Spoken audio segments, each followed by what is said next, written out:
Hey everybody, I'm Jeff. Welcome to As Good As It Gets, and greetings from aboard Royal Caribbean's Spectrum of the Seas. This is a Quantum class ship that is specific for the Asian market based out of Singapore. So, beautiful ship. We're having a great time sailing out of Singapore up into Malaysia and Thailand. Gotta love it. But I'm not here to talk about the tour. We got videos about those.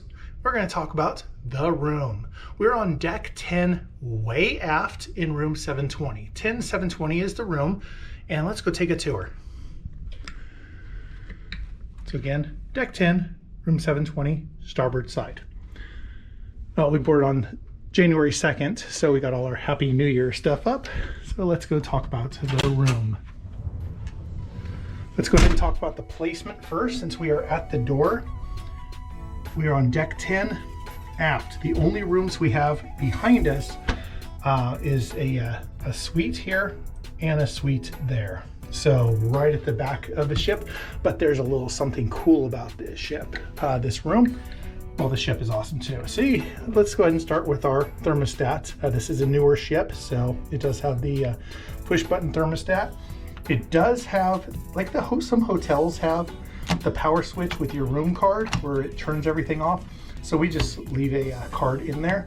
Got your master light switch. And most cruise rooms are set up similar. So you have where the business is taken care of, with of course the switch on the outside for your washroom lights. Just like all the other Quantum class ships, you do have the one-piece shower door for the shower. It does have the massaging shower head. You do have your all-in-one body wash and hair stuff. Of course, Chris brings her hair products there. And it does have the 3 shelves on the side with the power outlet right up at the top. It is a universal European and North American and East Southeast Asian plug. Good counter space. And the sink basin, again, just like the Odyssey and Quantum, and Ovation, you do have the vacuum toilet and a nice generous shelf underneath, which we have our toiletry bag. And of course the mirror. Hello. Let's go ahead and close that up. Now, nice thing about this room is there's a lot of storage. So immediately on the side of the washroom is your full-length closet. Unfortunately, this is our last day on the ship, so we are packed up, but you can see how large this closet is. That is the large check-in bag and carry-on bag. Plenty of hangers and plenty of hanger space. This does have accommodations for up to 3 people. So this is normally the couch, but Alex is sleeping here because it's Chris, Alex, and me in this room.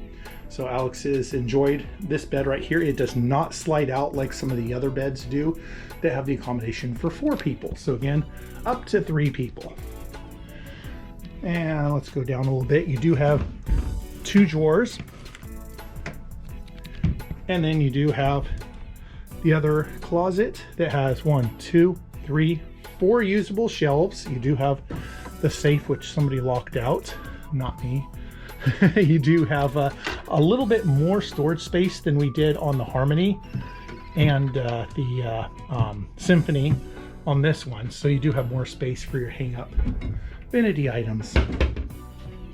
These are the 2 twin beds that you see on every Royal Caribbean cruise ship and other cruise ships. They are able to be separated, and how they separate them if needed be is the 2 nightstands that are on each side of the bed. They just put them in the middle and split the bed. Now here's something really cool about the Spectrum, the Quantum class ships. Since they are newer, they do have more storage above the bed. So the room attendant does have some bed sheets here. However, we go to the other side and you have plenty of room. Got a Hawaiian bag full of Starbucks mugs and room for my backpack, which is down on the floor right now. And in case you're wondering if you need to charge your phone or run your CPAP machine, there is a North American 110 Edison outlet right here grounded. Your nightstands do have 2 shelves underneath and a shelf on top.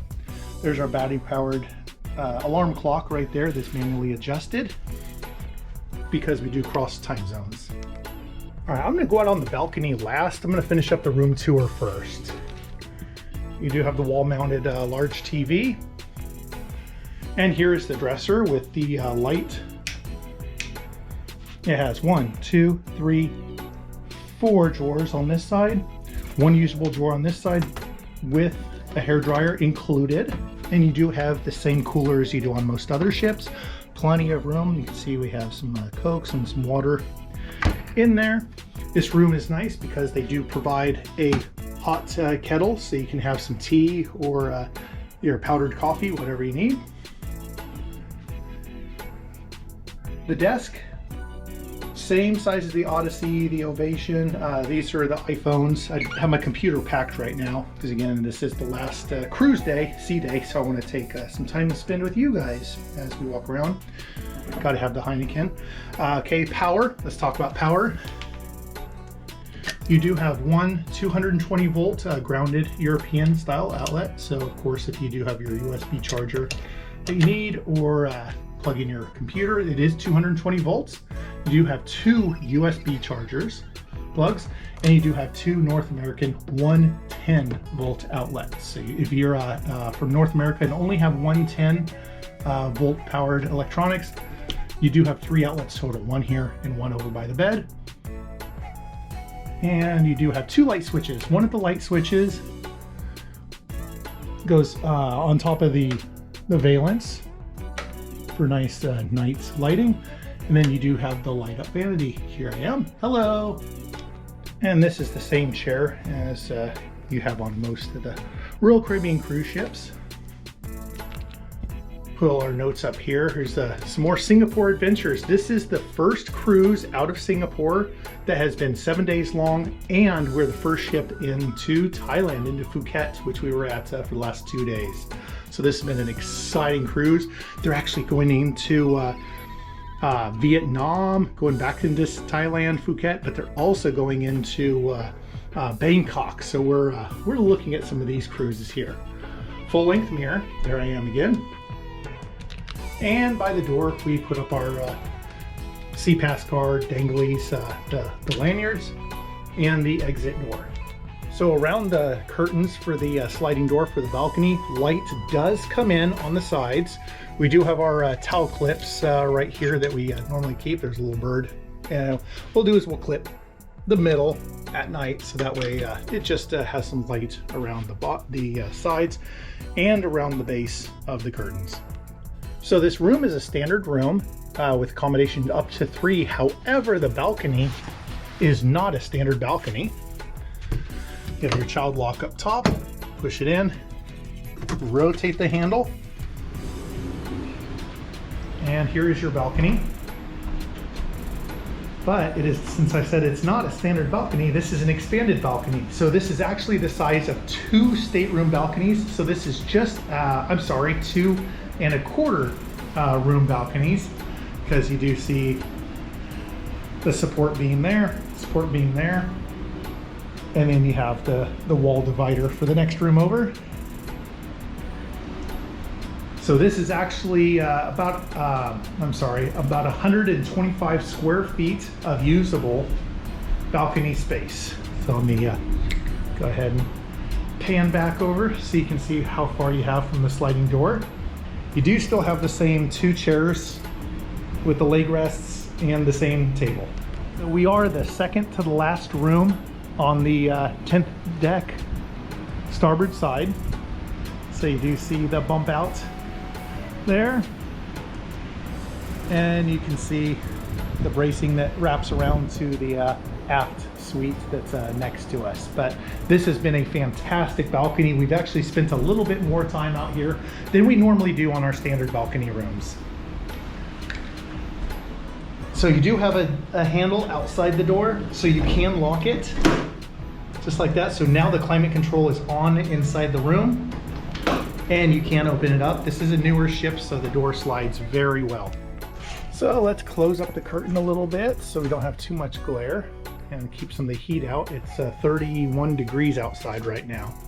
Now let's talk about likes and dislikes about this room. The balcony, definitely a like. That is a lot of space. It's wider, so it just feels like it has a lot more room than the balcony room like we had on the Harmony of the Seas, where it was deeper. So we do like the longer balcony side to side. We do like the width. The room is a standard room, accommodation for 3. Alex has his bed. Chris and I have our bed. We don't really bump elbows because we have our routine down. The bathroom is a standard size washroom, shower, as every other regular room on this, with exception of the bigger suites. Now, it all depends on you. We don't mind putting in a few extra steps for this room to have the quietness. We do have a suite on that wall, and we have a standard balcony room on that wall. We are at the end of the hallway, so we have very, very minimal traffic. We have heard one person, and that was another guest talking to the stateroom attendant on the first day. Other than that, we have heard nothing outside that door. We have slept great. The only con we have found of this room is you have to walk quite a bit. The nearest elevator bank is the aft elevator bank, which is actually mid-ship on the Quantum class ships. So you do have to put in a couple more extra steps to have this area. But again, we don't mind it. It's totally up to you whether you want to put in the extra steps to be at the aft of it. Now, at the aft of the ship, normally you get a little bit more vibration from the propellers, which are directly below us. This ship has, I think, 3 azipods on it, but we haven't felt any vibration. We're on deck 10, so we're far enough up where we have no engine vibrations. There are 4 big diesel engines on this ship, and again, we have had no noise. It is completely quiet. The con that we have about this room actually is the curtains, but that's every room on almost every cruise ship we have been on is on the edges. You do get some light daylight on it, but other than that, the blackout curtains work very well, and we do use one of those towel clips for the 2 curtains where they meet together in the middle. And here's the question: would we book this room again? Chris, Alex, and I all say yes. We love this room. We love the balcony. We love how quiet it is. We don't mind the extra steps. So this balcony, we would definitely suggest to all of you. And as long as you don't mind putting in a couple extra steps to get to the aft part of the ship, not a problem. We've had pretty smooth sailing here on the way up to Phuket from Singapore, and we're going south right now, so both directions, north and south. We haven't encountered any major rough seas, so we haven't been moving quite as much. So what do you folks think? Those of you who have cruised on Quantum class ships, specifically here in out of Singapore on the Spectrum of the Seas, what do you think of this room? What do you think of the location? And of course, on our ship tour or here, what do you think about the ship itself? It is definitely different than the other Quantum class ships because it is specifically, well, made for the Asian market. It does have different amenities, but we've enjoyed it. It's different. We love the ship, but we also love the room. So, hey, if you have any questions about this, definitely leave it in the comments below. Leave your comments below if you've been on the Spectrum of the Seas or other Quantum class ships and about the placement of the room. Don't forget to like and subscribe to our channel for more of our videos. And of course, follow us on Instagram, as I do update it, well, very, very regularly at As Good As It Gets. And we'll see you on the next one. Thanks for watching. Stay awesome. Happy cruising, happy RVing, and happy traveling. We'll see you. Bye-bye.